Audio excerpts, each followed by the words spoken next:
நிறைய பேர் கேட்டுட்டு இருந்த கஞ்சி போடுற வீடியோ. கார்ன்ஃபிளவர் இல்லைன்னா மைதா வச்சு நம்ம கஞ்சி போடலாம். குறைந்த செலவுல ரொம்ப சுலபமா நம்ம வீட்டிலே பண்ணிடலாம். நான் இன்னைக்கு 3 சாரிக்கு கஞ்சி போட்டிருக்கு. 3 லிட்டர் தண்ணி எடுத்திருக்கேன். அந்த மக்குல 6 மக் எடுத்திருக்கேன். 3 லிட்டர் அடுப்புல வச்சாச்சு, கொதிக்கட்டும். அதுக்குள்ள 5 ஸ்பூன் கார்ன்ஃபிளவர் எடுக்கிறேங்க. Tablespoon, 5 tablespoon. ஒரு புடவைக்கு 2 டேபிள் ஸ்பூன் தேவை. பியோர் காட்டனா இருந்தா, செமி காட்டனா இருந்தா 1 அல்லது 1.5 ஸ்பூன் போதும் ஒரு சாரிக்கு. நான் இன்னைக்கு பியோர் காட்டன் செமி காட்டன் 2 கலந்து எடுத்ததுனால 5 ஸ்பூன் சேர்க்கிறேன். பியோர் காட்டனா இருந்தா 6 ஸ்பூன் எடுத்திருக்கேன். 3 புடவைக்கு இன்னைக்கு 2 கலந்து எடுத்ததுனால நான் 5 ஸ்பூன் எடுத்திருக்கேன். ஒரு டம்ளர் தண்ணி ஊத்தி இந்த கார்ன்ஃபிளவரை நல்லா கரைச்சி வச்சுக்கலாம். கார்ன்ஃபிளவர் வந்து நம்ம அப்படியே கொதிக்கிற தண்ணியில போட்டோம்னா கட்டி கட்டி ஆயிரும். அதனால இந்த மாதிரி நம்ம கரைச்சுதான் உள்ள ஊத்தணும். கார்ன்ஃபிளவருக்கு பதிலா நீங்க மைதா மாவு கூட எடுத்துக்கலாங்க. இப்ப தண்ணி கொதிக்க ஆரம்பிச்சிருக்கு பாருங்க. இந்த ஸ்டேஜ்ல நம்ம இந்த கார்ன்ஃபிளவர் கரைச்சி வச்சதை உள்ள ஊத்திக்கலாம். இன்னும் கொஞ்சம் தண்ணி நல்லா கொதிச்சதுக்கு அப்புறம் கூட நம்ம கார்ன்ஃபிளவர் ஊத்திக்கலாங்க. இப்ப கார்ன்ஃபிளவர் ஊத்தின உடனே பாத்தீங்கன்னா கலந்து விட்டுறணும். இல்லைன்னா என்ன ஆகும்னா கட்டி கட்டி ஆயிரும். நல்லா கலந்து விட்டுக்கோங்க. இது பாத்தீங்கன்னா நம்ம ஊத்தின உடனே அந்த கொதிக்கிறது கொஞ்சம் அடங்கும். ஏன்னா நம்ம ஒரு டம்ளர் தண்ணி ஊத்தி கரைச்சிருக்கோம் பாருங்க. அதனால இப்போ ஒரு கொதி வர்ற வரைக்கும் வெயிட் பண்ணுங்க. இப்படியே விட்டுட்டு போயிடாதீங்க, டக்குன்னு பொங்கி வெளியில வந்துடும்.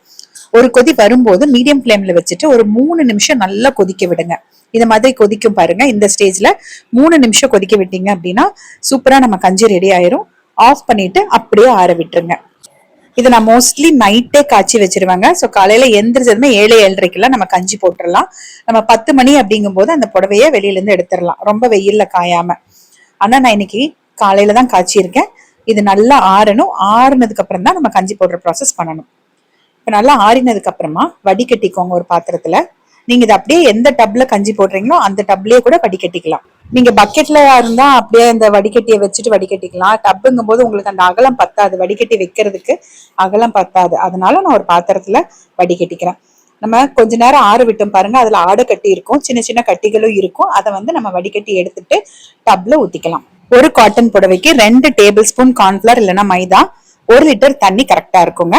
நீங்க எத்தனை புடவை எடுத்திருக்கீங்களோ அதுக்கு தகுந்த மாதிரி நீங்க தண்ணியும் கார்ன்ஃபிளவரும் எடுத்துக்கோங்க. செமி காட்டனா இருந்ததுன்னா தண்ணி அளவு அதே தான், ஆனா கார்ன்ஃபிளவரோட அளவு மட்டும் குறைச்சிக்கோங்க. துவைச்சிட்டு அந்த ஈரத்தோடவே புடவைக்கு கஞ்சி போடுறதை விட நல்லா காய வச்சுட்டு கஞ்சி போட்டீங்கன்னா தான் நல்லா ஒட்டுங்க. இப்ப நான் முதல்ல இந்த பியோர் காட்டன் சாரியை உள்ள ஃபர்ஸ்ட் நனைச்சிடுறேன். நல்லா நனைச்சதுக்கு அப்புறமா அடுத்தது செமி காட்டன், சாஃப்ட் காட்டன் அந்த சாரீஸ் எல்லாம் நிறைய கஞ்சி பிடிக்காது பாருங்க. அதெல்லாம் நான் 2ஆவதா 3ஆவதா சேர்க்கிறேன். 3 புடவை தான் எடுத்தேன். இன்னொரு செமி காட்டன் சாரி இருந்தது, அது கஞ்சி கம்மியா பிடிக்கும், அதனால அதையும் எடுத்துட்டேன். இப்ப என்ன பண்ணுவேன் அப்படின்னா இதை உள்ள போட்டுட்டு ஃபுல்லா நம்ம நனைய வைக்க முடியாது இல்லையா, அதனால திருப்பி விட்டுருவேன். கீழே இருக்கிறது மேலேயும் மேல இருக்கிறது கீழேயும் வர மாதிரி திருப்பி விட்டுட்டோம் அப்படின்னா இந்த முதல்ல நினைச்ச அந்த காட்டன் புடவை நிறைய கஞ்சி அப்சர்வ் பண்ணிருக்கு பாருங்க. அதை வந்து நல்லா இப்படி பரப்பி விட்டுட்டோம் அப்படின்னா இந்த காட்டன் புடவையில இருக்கிற கஞ்சி எல்லாம் நல்லா வடிஞ்சு கீழே இருக்கிற புடவைக்கும் கஞ்சி வந்து நல்லா செட் ஆயிரும். ஒரு 15 நிமிஷம் விட்டுருங்க. அப்பதான் அந்த கஞ்சி எல்லாம் வடிஞ்சு மத்த புடவைக்கும் நல்லா கஞ்சி ஒட்டும். இதை காயப்படும் போது முதல்ல அந்த காட்டன் புடவை எடுத்து கஞ்சியை நல்லா பிழிஞ்சு விட்டுருங்க. ஏன்னா இது நிறைய கஞ்சி வந்து உறிஞ்சு வச்சிருக்கோம். அதை பிழிஞ்சு விட்டோம் அப்படின்னா மத்த புடவைக்கும் கஞ்சி கிடைக்கும். நான் எப்பயும் இப்படிதாங்க பண்ணுவேன். ஒவ்வொரு புடவையா கஞ்சிக்குள்ள நனைச்சு காய போட்டுட்டு அடுத்த புடவையை நினைக்க மாட்டேன். இப்படி எல்லாத்தையும் ஒன்னா நினைச்சு வச்சுட்டு தான் நான் வந்து காய போடுவேன்.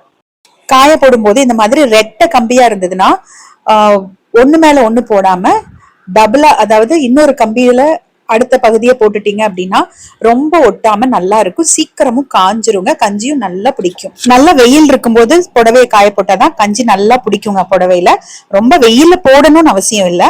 ஆனா வெயில் கிளைமேட்ல நம்ம நிழல்ல கூட போட்டுக்கலாம், ஒன்னும் பிரச்சனை கிடையாது. ஒரு சிலர் பால்கனில போடுவாங்க, அப்ப கூட போட்டுக்கலாம். ஆனா நல்ல வெயில் அடிக்கிற டைம்ல நீங்க பால்கனில போட்டுக்கோங்க. காய போடும் போதே நல்லா உதறி விட்டு போட்டுட்டீங்க அப்படின்னா நமக்கு காஞ்சு வரும்போது நல்லா இருக்கும். அந்த ஓரங்கள் எல்லாம் நல்லா எடுத்து விட்டுருங்க. அப்பதான் வந்து உங்களுக்கு அயன் பண்ணும்போது ஈஸியா இருக்குங்க. அதே மாதிரி கிளிப்பு போடும்போது அந்த கொனையெல்லாம் ரொம்ப இழுத்து விட்டு கிளிப்பு போடக்கூடாது. ஏன்னா அது அப்படியே அந்த இடத்துல மட்டும் இழுத்துட்டு இருக்கும். எந்த அளவுக்கு வந்திருக்கோ அதே அளவுல வச்சு நம்ம அப்படியே கிளிப்பு போட்டு விட்டுறணும், அவ்வளவுதான். ஒரு அரை மணி நேரத்துக்கு அப்புறம் பாத்தீங்கன்னா தண்ணி எல்லாம் வடிஞ்சிருக்கும், பாதி தான் காஞ்சிருக்கும், கொஞ்சம் ஈரம் இருக்கும். அந்த டைம்ல கொஞ்சம் ஒட்டி இருக்குங்க அந்த புடவை. ஒரு சைடு இன்னொரு சைடு ஒட்டி இருக்கும். அதெல்லாம் நல்லா பிரிச்சு விட்டுக்கோங்க. ரொம்ப காஞ்சிருச்சுன்னா பிரிச்சு விடுறது ரொம்ப கஷ்டம். பாதி ஈரம் இருக்கும்போது பிரிச்சு விடுறது ரொம்ப ஈஸியா இருக்கும். நல்லா பிரிச்சு விட்டுட்டீங்கன்னா உங்களுக்கு எடுக்கிறது ஈஸியா இருக்கும், கஞ்சியும் நல்லா பிடிக்கும். அவ்வளவுதான். ஒரு 2 மணி நேரத்திலேயே நல்லா காஞ்சிரும். எடுத்துட்டு வந்து போட்டுக்கலாம். பியோர் காட்டன் சாரி எல்லாம் நீங்க வெளியில கொடுத்து அயன் பண்ணா நல்லா இருக்கும். நான் மோஸ்ட்லி வீட்லயே அயன் பண்ணிடுவாங்க. புடவையெல்லாம் எடுத்ததுக்கு அப்புறம் நம்ம புடவை காய போட்டிருந்தோம் பாருங்க, அங்க நல்லா அந்த கஞ்சி எல்லாம் வடிஞ்சிருக்கும், காஞ்சிருக்கும். அதனால நம்ம பார்க்கும்போது தெரியாது.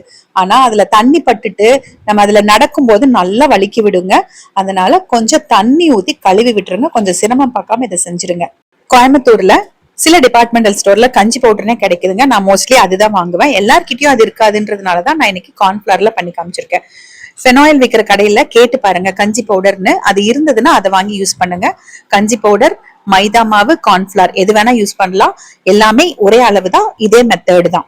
1 கிலோ மாவு வாங்கினா 30-40 சாரிக்கு கஞ்சி போடலாம். இதே வெளியில ஒரு சாரி கஞ்சி போட்டு அயன் பண்றதுக்கு 50 ரூபாய். இது வேலைதான், ஆனா நமக்கு காசு மிச்சங்கும் போது கொஞ்சம் மெனக்கெட்டுறது தப்பு இல்ல.